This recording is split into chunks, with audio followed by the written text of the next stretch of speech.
we can use food to heal. Using food to heal our body. A good example is Ron, this man you met, the American. Food was the main cause to heal his blood pressure. So food is very important element of it. Not only food, food plus other things. So food plus mental, plus emotional, plus movement, plus positive attitude, all of that contribute to our mental and emotional health and body health. So the basic element of body healing is food, the basic element. And then I add to it intention. Why food? Because food is all the chemical reaction we see in our body is based on the food. Take example, if you eat a lot of sugar, what will happen to you? Dementia, with age, dementia or Parkinson's disease. So food is responsible for many of the diseases we have. I've seen a lot of people, really, in this life, they have everything. They have money, they have position, they have power, they have everything they need. But either they are depressed because they don't have the family, because they lost their family or they lost their wife. I don't mean lost by this, no, I mean lost, they don't have a relationship or they don't have. So this is very meaningful. And somebody like Stephen Jobs, who was a very important man, and he changed our life. I mean, Stephen Jobs truly changed our life. I mean, today with your iPhone, he had a dream to make your phone as your office. And he succeeded in that. And I don't know if anybody saw the movie Jobs. Anybody saw the movie Jobs? I would love you to see this movie because it's very meaningful. Failure and being successful. He failed, they kicked him out of the board, and then Apple went down, and then he was able to save Apple again. How he saved Apple? So food has very, very important element, and it's not only food, it's a lot of things, they come together. That's why we believe that the basic element of healing is food. Food and how we exercise life after that. Guess what the lion is doing? Chasing. He's chasing something to eat. What is the success rate of the lion catching his food? 25%, he will succeed, 75%, he will fail. Now, if he fails every 4 times, if he failed 3 times, would he stop chasing? No. Why? Because there is a law in nature called the law of loss. In nature, there is a law, and animals know it. We know it, but we ignore it. Why the loss? I mean, for example, look to the rain. If the rain drops on all the lands we have in nature, what will happen? Everything will be green. But 75 to 80% of the rain, where it goes? To the ocean, to the sea. Do we benefit from that? No, but it has an indirect benefit. So the lion, and this law is available in nature, but the lion will keep running. And the deer will keep running in front of him at a faster pace. So what is the lesson here? The lesson, even if you fail, you should try, because if you stop, you will die. Very simple. You understand? So the moral of the story, walk over your mistakes, don't stop, continue, run. You can just kind of look at the last piece of detoxes. And detoxes can come in a variety of ways. Now the immediate way of detox that I like to always think about is that you're stopping the capacity for chewing. Chewing creates an involvement of enzymes that begin to formulate in your mouth. So even just the thought about food begins that process. But when you're chewing, it helps to secrete more enzymes in the stomach to be able to have that. That's one of the reasons that today most people don't eat very efficiently. We talked a little bit about it during the mindfulness aspect when I was talking about mindful eating. Most people today just kind of swallow food. It's not really creating the capacity for their digestive system to actually break down the food properly and kind of absorb the nutrients efficiently. So a lot of digestive problems usually just happen just because you're not really eating well, right? So here's a tip: if you do have digestive problems, then you should start by just paying attention to how well are you actually chewing your food. A true detox is the opportunity of resting the digestive system tract. How will the digestive system tract rest? by having the capacity and time not to deal with producing so many different enzymes to process the different foods that is going to get there. How are we going to do that? Well, by juices. Notice I'm not talking about smoothies yet. Smoothies can be another form of a detox. We'll come to that. But smoothies, you're still having to chew. A true detox would be an opportunity where your digestive system rests and all you're introducing into it is liquids. The purest form of detox would be water. Right? Water as it stands can be a lot of challenging. It has tremendous amount of health benefits. We know of one particular doctor that believes that the water detoxes is the beginning pathway to treating cancers. If you're a cancer patient, the first thing he wants you to do is go on a water detox for at least 10 days. Again, whether you believe that or not, whether you want to pursue that or not, secondary, we're just presenting a first form of a detox, pure water. Now water flushes the system out, helps to cleanse out your intestinal tract, helps to cleanse out the liver and the stomachs, and when you are doing that, now you're fresh with a clean slate.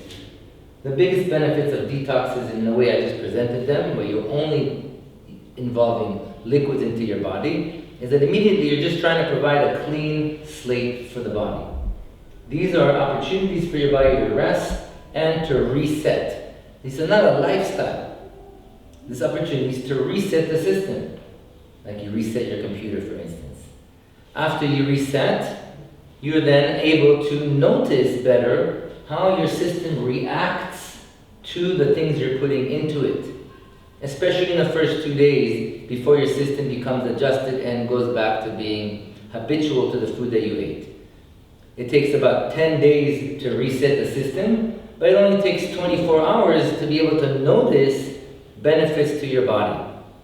Most traditions have a detox experience involved within them. Any religious tradition will have a fasting period, a 24-hour fasting period. Why? Because it's beneficial as an awareness to what's going on.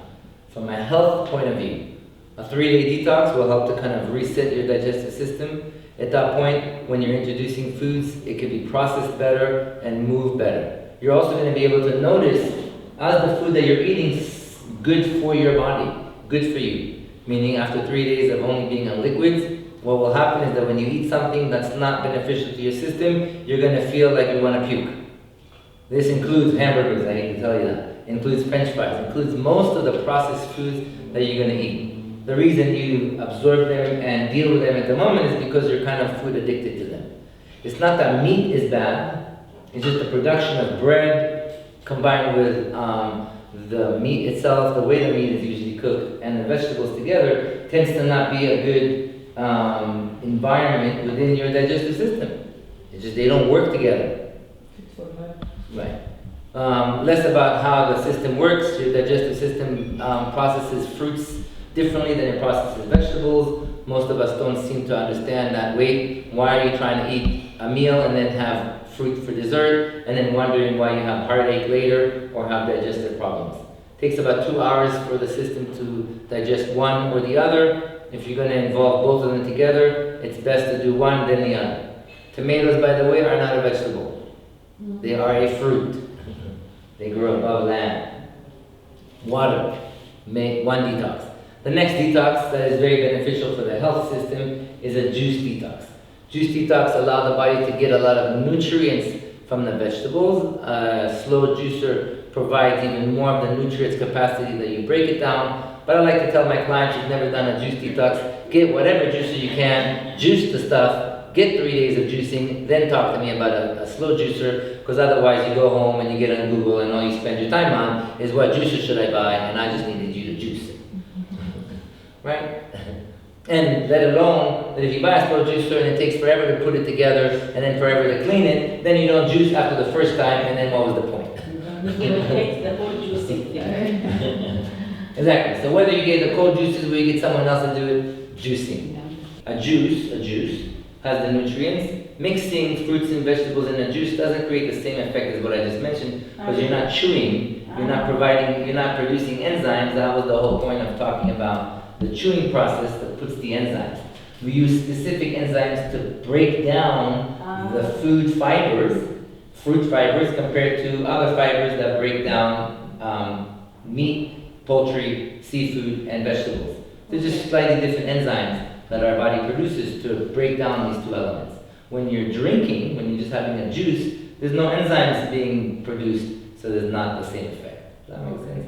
Yeah. So yes, fruits in a juice make the juice a little bit more tasty, and so they're wonderful to that degree. Some people just like more earthy juices, and so they don't use the sweetness of juices. Some people with maybe a low tolerance for glucose, maybe slightly on the side of high end of diabetes. However, Dr. Gabriel Cousins out of Arizona has been doing the last almost 12 years of 21 days just juice detoxes to show people that you can reverse diabetes in 21 days by just doing juicing.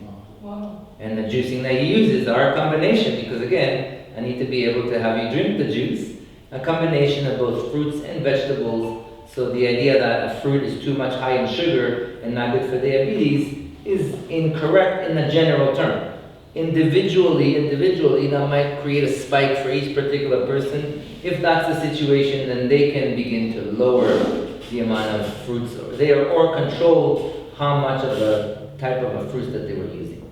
An ideal juice is one that you're drinking, right? Ideally, you would have a balance of your juices in colors between green, orange, red, yellow, exactly. So if you're going to go on your own juice experience, then you will find that when you balance the colors, you have a lot less mental challenge to the experience. There's an aspect about satisfaction that our tongue and our brain wants to deal with, that unless you're dealing with a specific element like cancer, and then you're just drinking water, which has no taste, has no flavor, and obviously can lead to some challenges on the mental side because you're seeking the flavor. This is just a natural aspect of living. When you are not, when you're just trying to deal with cleansing, with rebalancing, helping remove toxicity from your body, then having just juices that are balanced with the colors will do a tremendous, wonderful effect to your body. It will also help you to survive 10 days if you're going for 10 days. So these two are pure detox in my words. The next form of detox is detoxes that involve juicing and smoothies. Smoothies, unlike juicing, have the fibers because you're involving taking the entire fruit and breaking it down, allowing the food processor to really keep the fibers within that. Okay, I'm going to finish with, so that's, and then the last one is involving juicing or smoothies with raw food. Okay, so then these are another form of detox. Not pure detox, but another form of detox because they let your body move into a more raw digestive experience, uses enzymes in a variety that help it to break down foods because cooked food and are just a little harder and longer to digest by most people.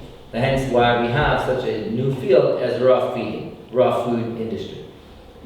Every individual is different. Bioindividuality is the way we use the term, I use it. Every human being is different, so what was good for you doesn't mean it's going to be good for you. Each and every one of us needs to try to explore and experiment. The idea of the detoxes I just gave, all four of them, water, juicing and smoothies, or juicing smoothies and salads, all of them are designed to reset, to create the opportunity for you to develop a more mindful understanding on the entire food that you're eating. It will also help you to create a situation where you easily can help manage and balance out food that you're eating throughout the week. So if you're overly indulging, if you're feeling like you went out and all you could do is eat food in other people's houses and couldn't control the amount of food that you're eating, then you could take a day, whether it was only juicing, only water, whether it's any of that, and can have one day that can help to reset the system. Does that make sense? Or you can combine it. And a good way of combining is like having a good juice in the morning or a smoothie, having some salads with your meals, right? So again, these are things that we all know about, and we all balance. Packaging and processed food begins in the 1940s as a way to help soldiers take food with them out into the field. The fact that it then became a commercialized capacity for making money on big companies, and we as a generation that only know that kind of food, is the problem. I don't know the name in English, but one Crock pot. recipient in metal, and they would go to every day to take some milk, and they will always like refill it. It's not like us that are like consuming so much. Oh, correct, and correct. people are trying to use less and use their own recipients to yeah. Yeah, what we discovered is that we are, as a culture now, we are way over consuming compared to before. It doesn't mean, like, again, notice, I don't have to throw away my bathroom just because 100 years ago there was no bathroom, but how do I make the capacity of, just because there's an industry and I can eat a lot more, why am I doing that to myself? Recognizing, wait a minute, that's not really that good for me. And maybe that was a little better. And can I do it in a smarter way? Right, I don't have to do like my parents did, or my great-grandparents, by having one container going around to get milk. I can still do that, but do I need such a huge variety of milks that's processed and broken down in a factory just because it sells? Yeah. And you gotta go. So now those are great questions. You're very true on that. And as an industry, we just have a capacity of seeing that. Yes, we're done. We're done. Everyone go change. We'll meet you outside. 10 minutes to